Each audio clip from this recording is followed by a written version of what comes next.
Hey friends, I wanted to talk to you about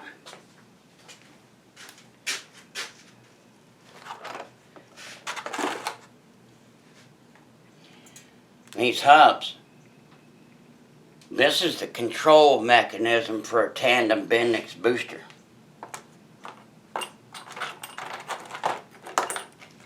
Here's the rod,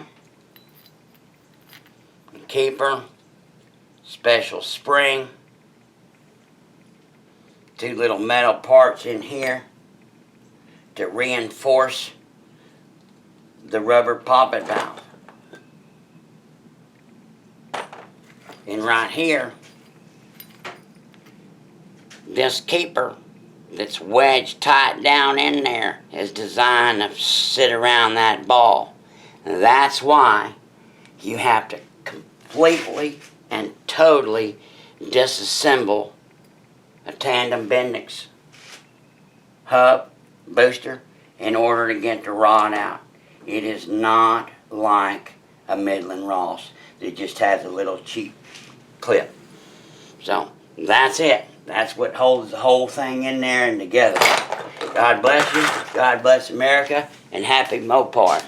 Bye.